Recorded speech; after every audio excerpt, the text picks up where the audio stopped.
The idea of a time machine, the current idea of a time machine, is that you can't travel where there are no roads. So once a time machine is invented, then everything from that time machine is invented forward becomes a completely different way of using time. Because time now is nonlinear. Yep. Time now, it's anyone can go. So thing. everything happens all at once. Yep. So people from the future will be traveling back to the moment where the first time machine is invented. So everything will change instantly. Yeah. Because if you're gonna invent a time machine and you live 1,000,000 years in the future, assuming that humans even exist, if a time machine gets invented, I mean, we might become obsolete almost instantaneously. But if you were a live human being 1,000,000 years after the time machine is invented, you would want to go back to the moment the thing was made. You'd want, and so the moment they turn that motherfucker on, everything changes forever. Yeah, singularity. Yeah, that might be the real singularity. Yeah. That was one of McKenna's theories. Terrence McKenna believed that we were going to come up with a time machine.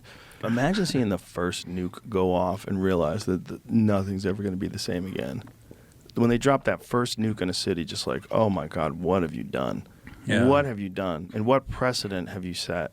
It's kind of really, truly amazing that we haven't done it since then. Yeah. That's what makes you believe in the aliens and multi-dimensional beings and shit. Really? Because isn't it just mutually assured destruction as well? No, I'm saying like when humanity got all the nuclear bombs and shit, that's when you start to see all the sightings and stuff. So that's why it kind of makes sense that they'd be like, oh, what are you doing? We can't let you blow up your whole fucking planet before you even evolve to your first level, because for all we know, we're still white belts. Right. You Well, know? leafcutter ants have no idea that you have a car. They have no idea. They have no idea what a Bitcoin is. Yeah. They have no idea, what 4G is. They don't know shit. And they're know about cutting leaves and being ants. Right. But they're around it all the time.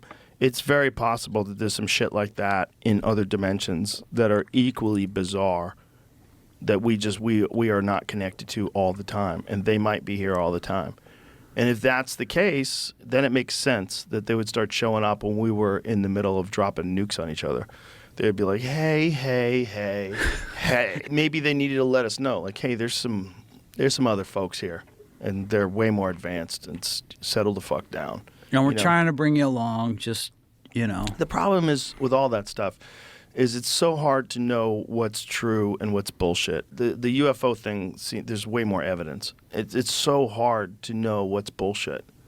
It's so hard. It's so hard to know who's telling the truth and who's lying.